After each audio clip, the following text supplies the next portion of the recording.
In body and mind and music we gather. Good morning.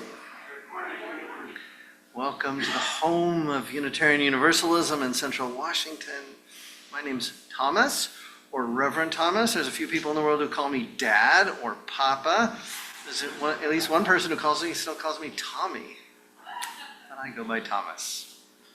And Rhonnie Craven, who serves this congregation in many ways, including on the Little Free Pantry team and the worship team, is ill today. So, as the worship leader, I get to be your celebrant this morning. If you're a visitor this morning, we are so glad you are here. I hope you are seeking a vibrant, loving community that is making the world a better place. We welcome every person of goodwill, just as you are. Whatever your body you inhabit, whoever you love, whatever your age, you are welcome here. We want you to feel welcome. We want you to create community with us. If you'd like to receive our newsletter or other announcements, please fill out the connection cards that are in the backseat pockets of the chairs, or you can just talk to one of the greeters. Get yourself on the list. Everyone is welcome to join in this service and also in the coffee, treats, and conversation after the service. Even the people who are on Zoom can talk to one another. I honor Owen, who is in another room nurturing the Zoom conversation. For the folks on Zoom, you'll find the order of service in the chat. I'd like all the people who are in this room to first wave to the people who are on Zoom back there. They're in that little black box there. Yay. And now take a moment and greet those around you, especially someone you don't know well.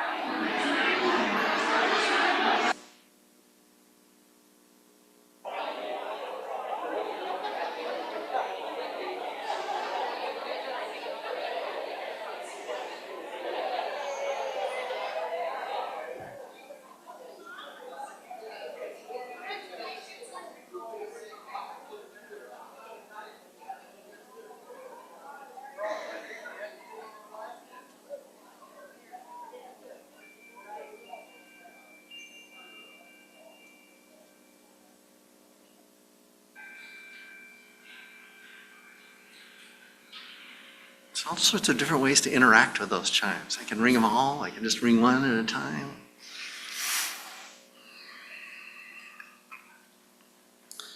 It's good to be together this morning, and we are so glad that we're all here.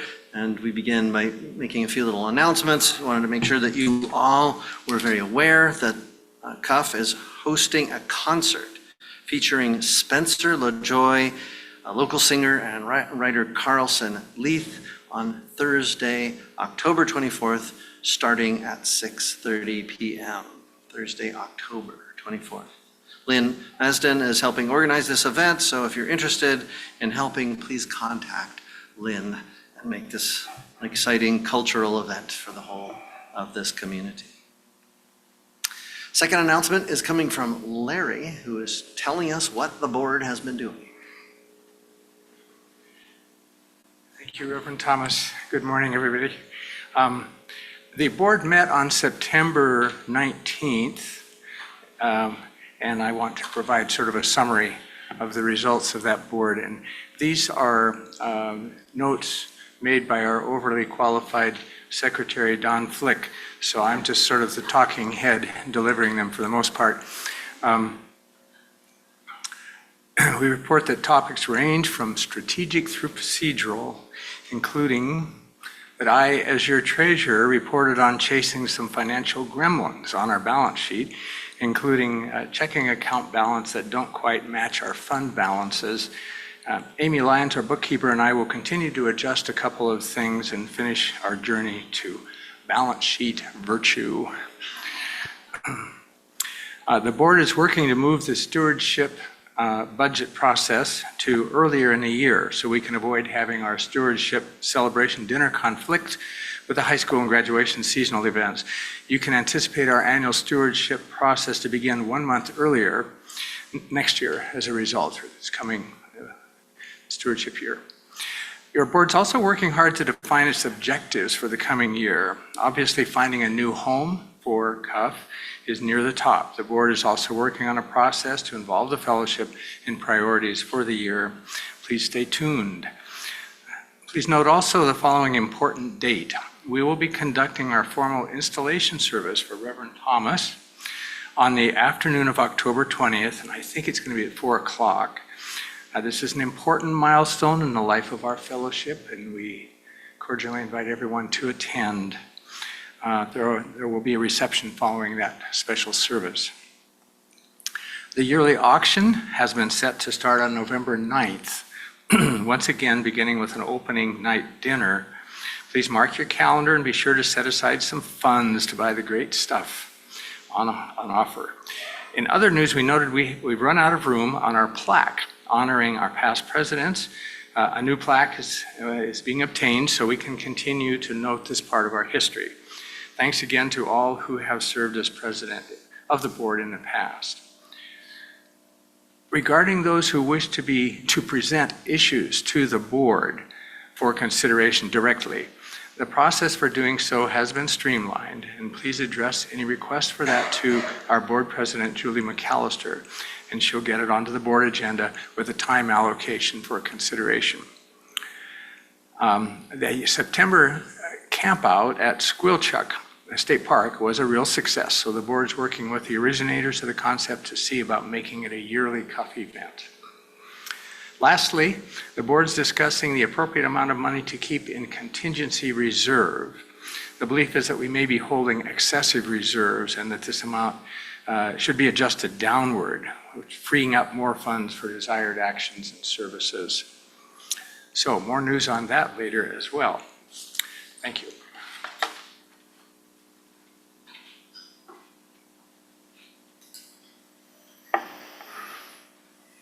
Always when we gather, we honor our connections. And one of those is to admit that our fellowship meets on the ancestral homeland of the Piscosa, people who are sometimes called the Wenatchee by other tribes. For thousands of years, the Piscosa have been stewards of this land, fishing and hunting, gathering and practicing cultural traditions. The Piscosa still live here. We acknowledge that their land was taken over because the U.S. government broke treaty obligations, promises made and broken. They allowed uninvited white colonizers to settle here. And in awareness of this, the people of this fellowship seek ways to stand alongside our indigenous neighbors as they continue their traditions, as they seek to have all their rights recognized and to live in dignity and harmony with this good earth. We acknowledge that our shared responsibility is to sustain right relations with each other, with the native peoples, and with the land and all that live in the land. For more on this, always go to our website, cascadeuu.org, under our Justice tab. And our justice team is doing all sorts of work to move justice forward. My elder colleague, Philip Hewitt, wrote about worship, what it means to gather in worship. From the fragmented world of our everyday lives, we gather together in search of wholeness. By many cares, by preoccupations, by diverse and selfish aims, we are separated from one another and divided within ourselves. Yet we know that no branch is utterly severed from the tree of life that sustains us all. And we cherish our wonder with those in oneness, with those around us, and the countless generations that have gone before us. We would hold fast to all of good that we inherit, even as we would leave behind the outworn and the false. We would escape from bondage to the ideas of our own day and from the delusions of our own fancy to seek truth. Let us labor in hope for the dawning of a new day without hatred, without violence, without injustice, and the delusions that drive them all. Let us nurture the growth in our own lives of the love that has shone in the lives of the greatest of women and men, the rays of whose lamps still illuminate our way. In this spirit, in this light, we gather and pray. In our service, each week we light a sacred flame, joining us with Unitarian Universalists and Unitarians and Universalists all over the world. If you're joining remotely, please feel free to light one in your own home, linking to this one. Please join with me in saying the words, should be printed on the screen. We gather this hour as people of faith with joys and sorrows, gifts and needs. We light this beacon of hope, sign of our quest for truth and meaning in celebration of the time we share together.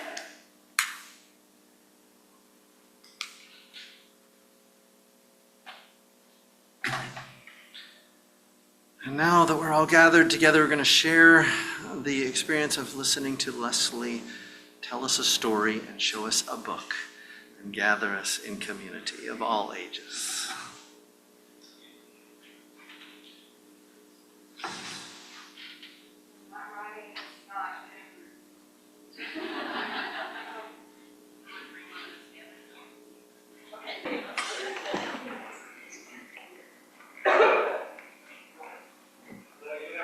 We have prepared some children's activities, so if you'd like to go with them, we like people to form a little.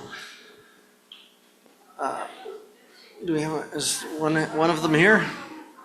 I mean, we can just skip all this if we want to. It's just fun to make a bridge anyway.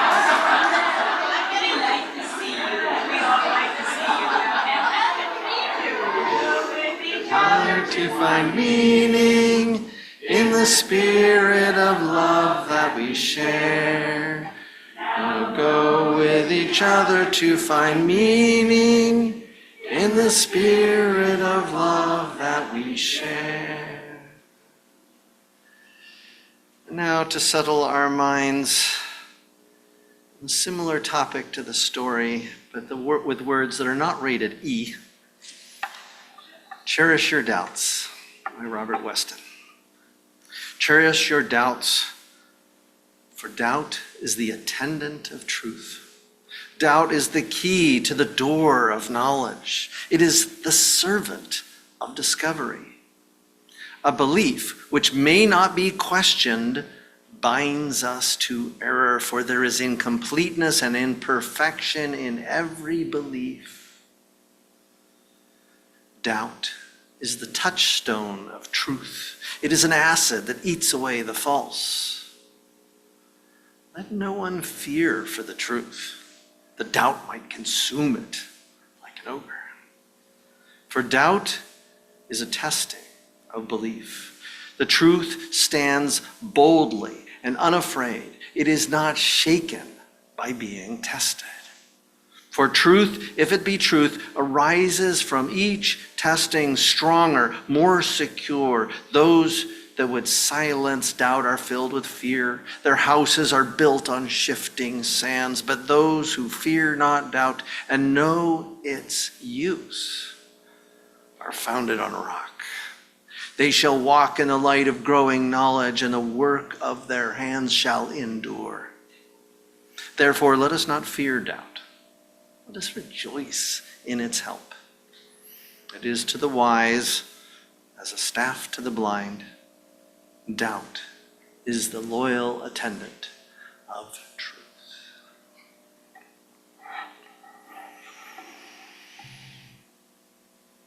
Now we have a chance to share with reverence and honor life events that have impacted us. It's time of care and intention. So you should be mindful that this is part of our caring ministry, what we do for one another, to know that we matter, to know that we are heard, to know that we are connected. Barbara's our care team representative. Where's Barbara now? Oh, wait right there. If you need to talk to someone after the service about providing care for someone else or concerned about how we're caring for one another, please talk to her or to me. During this time, each of us is responsible for sharing only what we have the permission to share, to limit the time we use, to support each other in our sharing, because joys and sorrows are doors that we open to each other to allow deeper connection. I'll now light a candle from our chalice, take it down there, and then you can come forward and light a beeswax candle.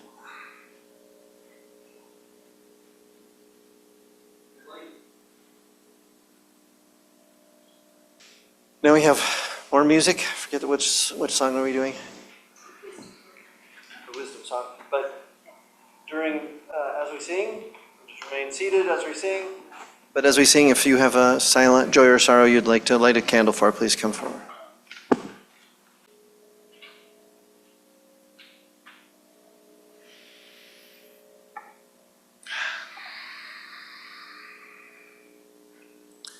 We cherish the truth. We Unitarian Universalists cherish the truth and uphold it.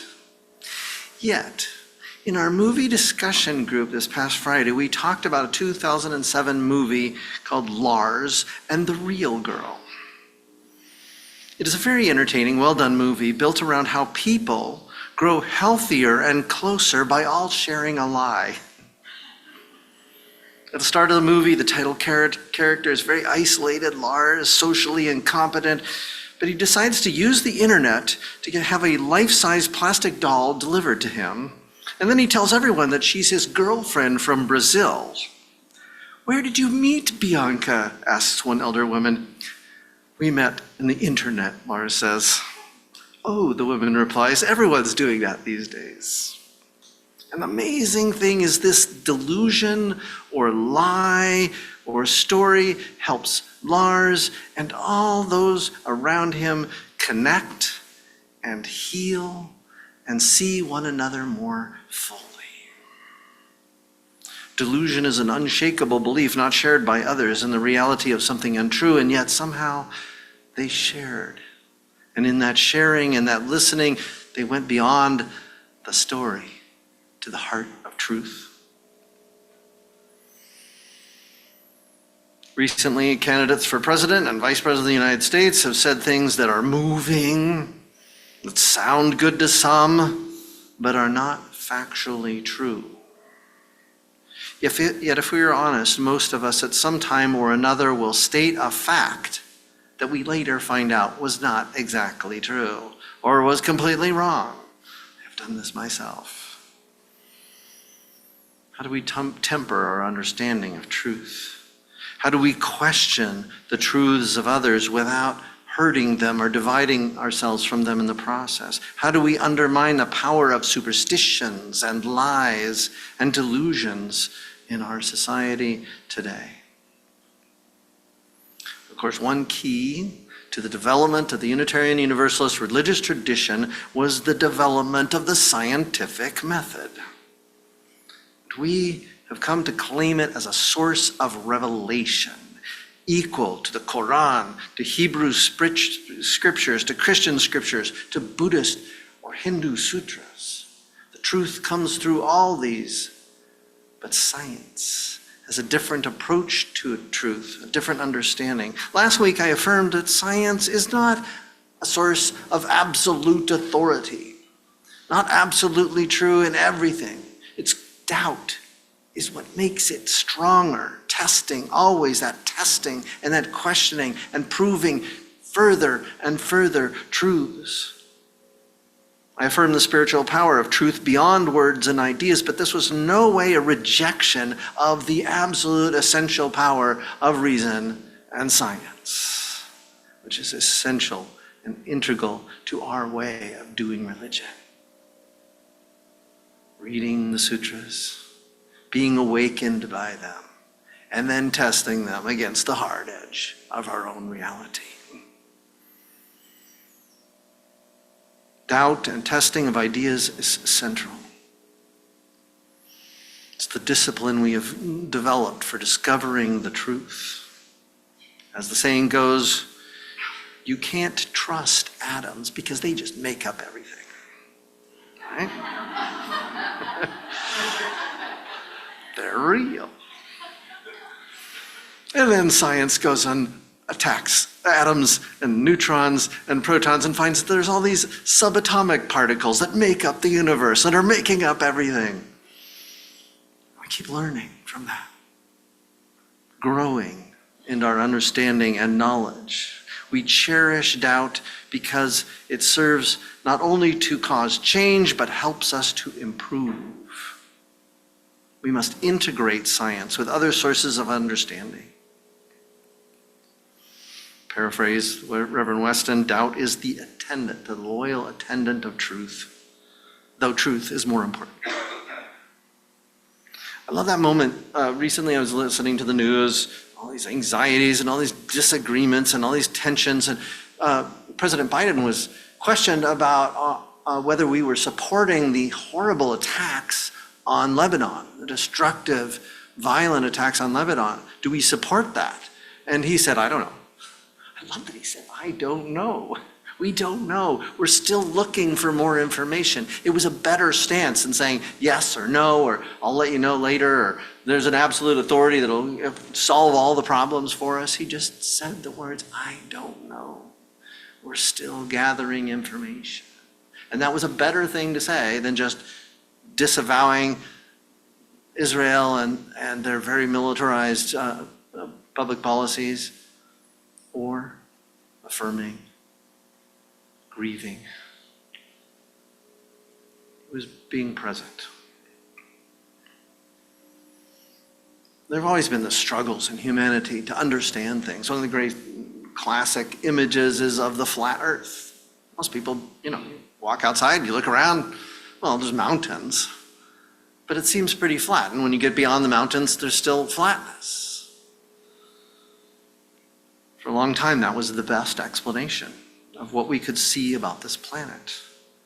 But even long before the Common Era, 5th century, 500 years before the year 1, Greek philosophers and scientists looked carefully at things, tested their ideas, and decided the best explanation of what we could see about this planet was that it was a globe. They didn't understand everything about that globe. How did people stay on the bottom without falling off, right? They didn't know quite, but they understood something.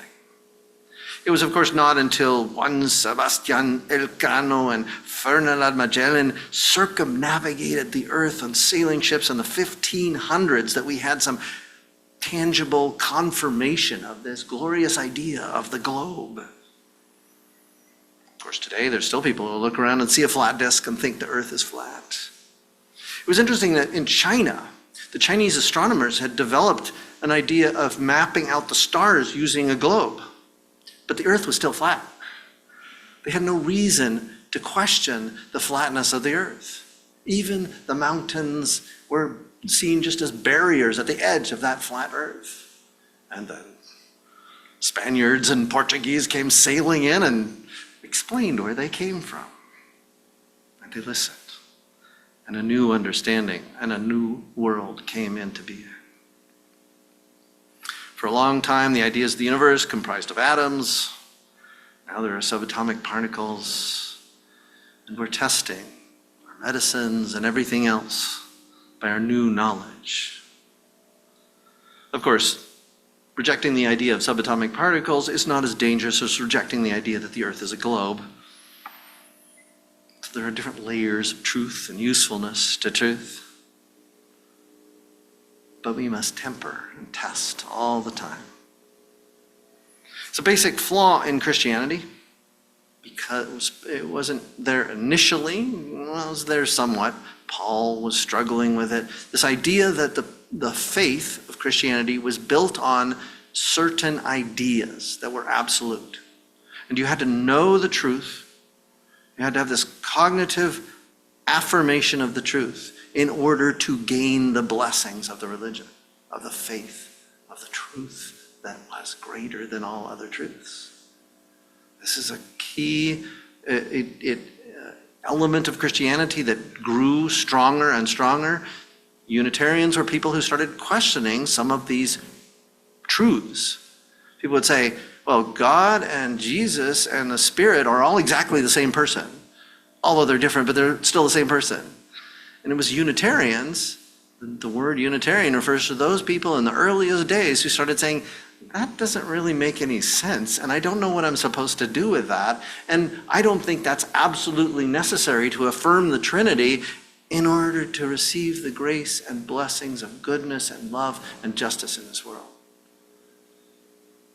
We asked those questions thousands of years ago, tempered and tested, and continued to ask the questions even though the authoritarian state-empowered religious leaders decided, no, you got to know this, you got to say this, it's got to be true.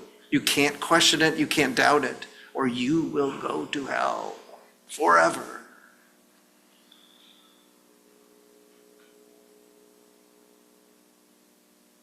Long ago, I was in Muncie, Indiana, serving Unitarian Universalist Church in Muncie, Indiana.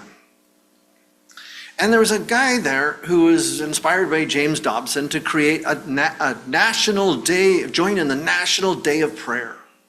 He got the police chief, he got the mayor, he got the fire chief to come and join in him in this ritual, and brought many people to the city steps of the city hall, and they would come and pray together. Not coincidentally, no Jews, even though there had been a synagogue in that city for a century, that no Jews were invited to speak or pray at this event. There were Muslims and Hindus, none of them were invited to speak at this event. And the Presbyterians and the Lutheran and the Methodists, there's also a very liberal Second Baptist. I love Second Baptist because they had the symbol of an atom on their logo, but one of the little loops of the atom was a little Christian fish. And it was a really creative way of saying that they too honored science. And we all got together and we saw that this guy who has created the National Day of Prayer was inviting other people to help him organize it. He'd done it for 3 years. He'd getting a little tired of doing all the organizing work. So he invited us in. And we immediately started talking about having Muslims come and pray.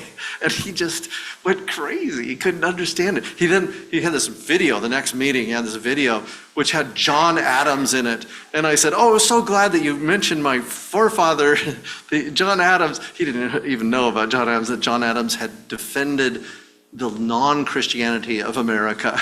He had been, John Adams, of course, was a Christian and had affirmed the unity and importance of Christian prayer in the White House, but he also wrote letters to Muslims in Northern Africa saying, this country is not exclusive to you. We are not your enemies.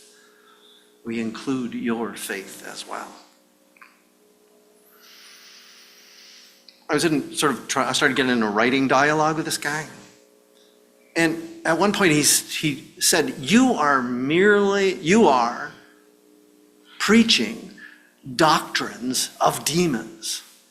And I wrote him back and I said, you can't really engage in dialogue if you're insulting the person you're talking to.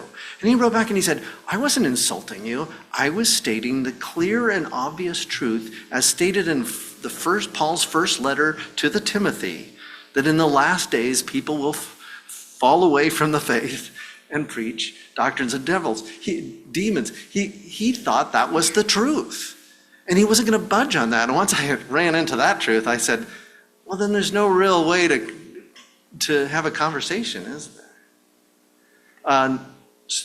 Just amazingly, and the reason part of what came up was he sent me a letter about 5 months ago.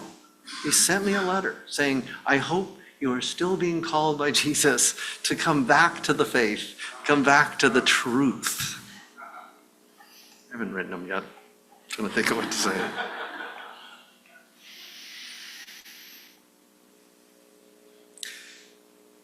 There is a thing called the Clergy Letter Project. It's a project created by a guy from Olympia, works at the university in Olympia. But over 20,000 clergy have signed this letter.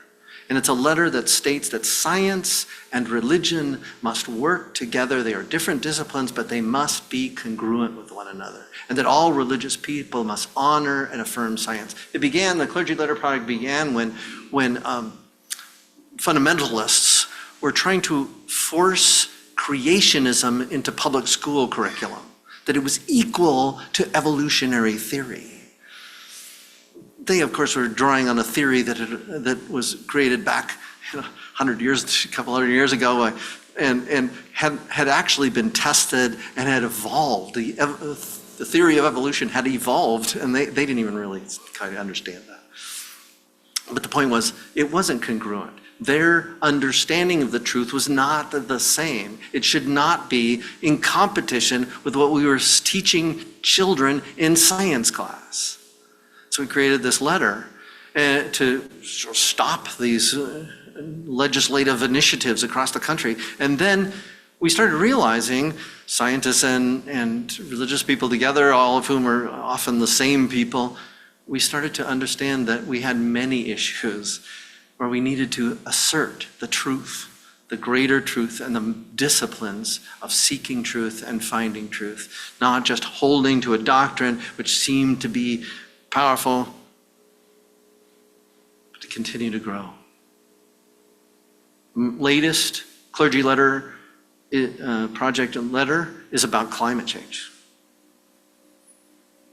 Crucial difference. It says one crucial difference between political candidates is climate policy. Each year there is growing scientific evidence that human-induced climate change is already seriously impacting many parts of our country and the world.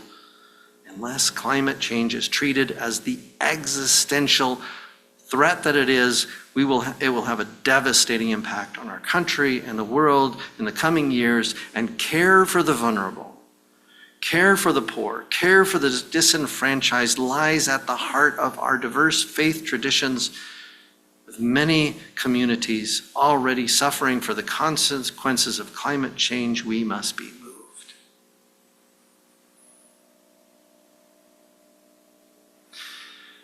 So there's this power, testing ideas, strengthening the ideas. Past president, of course, uses doubt. He's been using doubt to already doubt the results of the election. He said that it will only be a fair election if Jesus counts the votes. It was hilarious. It was really hilarious. In his mind, democratically developed human systems of vote counting are not as accurate as magical thinking. Casting doubt is a common blunt tool used in political discourse. But in this age, we need a much more refined use of questioning. We must doubt the doubters and then show the evidence. Bolsonaro in Venezuela, I won the election. No evidence, there's no way to prove it. He just says, oh, I won. And now I'm going to arrest the guy who says that he won, the other guy, who obviously had more votes. But, it's a common political tool to just be overconfident and never doubt, or to use doubt in a way that reinforces your own position.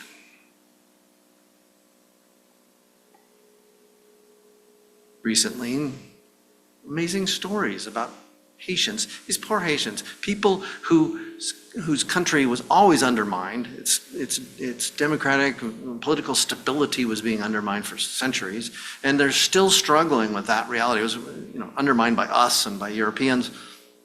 I mean, you look at Dominican Republic, who only had the Spaniards to deal with, and they're doing okay compared to the other side of the island. Political stability is not a hallmark of Haiti. And these people who have dealt with poverty and hunger and disruption come to our country and then have lies dropped on their heads that they're eating people's cats and dogs. Where does this come from? It's cruel. And then Aurora.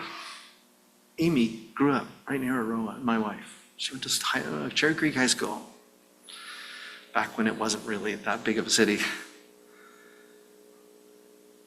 Roberta Braga, who's the founder and executive director of the Digital Democracy Institute of the America, a nonprofit organization that studies the impact of misinformation on Latino communities, told NBC News that the false claims related to the Trenda Aragua gang are just latest examples of false rumors created to feed a broader narrative that people believe in their hearts, but is not in any way literally true, meant to simply demonize immigrants. There's an image that I just wanted to hold up that I'm carrying in my heart. I came in here yesterday. I was going to get the chalice to take over to Tina's memorial service, but there was an event in here. There were 40 or 50 people sitting in the chairs out here, all speaking in Espanol. The preacher was speaking in Espanol about security, seguridad, confidencia. He was talking about bringing people together. It was neat to hear that we had been nurturing this little community, which I thought was just a fragment of a fragment. And there were many people renting our space, using it to connect. I couldn't hear all the sermons, so I don't know if there were lies and distortions and delusions. There may have been. I couldn't quite understand the Spanish well enough to tell you. But it was hopeful that we nurture them and they are connected to us. And they know how to create a melting pot, how to create a community. I wanted to tell one last little story. Long ago, when I started ministry, a member of my congregation, elder man, had to go into the hospital for heart surgery. The doctors back then, they rip your chest open, and he had this horrible scar across his chest. I went in to visit him. He was there for weeks afterwards, and it took him months and months to recover. And then when I was in Muncie, Indiana, a member of my congregation got a heart attack. He was taken immediately to the hospital, and he got four little teeny cuts, and that was on Wednesday. And the next Monday, he was back in work. He was back in work because the science, the medical science, had been tested and improved. It'd come up with new techniques and tools. And it was so great to see him walking around vibrant. Those results, the results of science, protecting people from illness, helping us live better lives and die in greater ease. Things we are glad of and grateful for. So for all that this congregation does, to nurture people's minds and nurture people's hearts, to create stories that may not be literally true, but bring us closer together, like the character of Bianca in Lars and the Real Girl. And also, always, to test those ideas and to find the greater, more enduring truths beyond lies and stories, beyond the wall in the book. Right? So now we're going to take an offering for the congregation. We're going to listen to Sacred Silence, originally created by Tom Booth and Jeremy Pixler and performed by our Cuff musicians. Take this collection, and then afterwards we will all sing together and move towards the closing of worship. Practice of generosity strengthens us, strengthens those who give, and in this instance, it strengthens all who are part of this community. We are blessed by your generosity and your giving. Amen.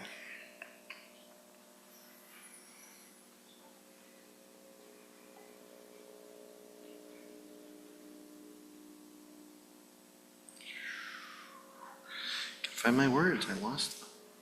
I touched the screen and all of a sudden I'm in a different part of the document. Make sure not to touch it on this side. All right. So we go from this hour of music, dreams and truths. May the blessing of truth be upon us. May the power of love direct and sustain us. May the peace of this community preserve our going out and our coming in from this time forth. Join with me in saying our extinguishing words. We extinguish this flame, but not the light of truth, the warmth of community, the fire of commitment. These we carry in our hearts and embody in our living until we are together.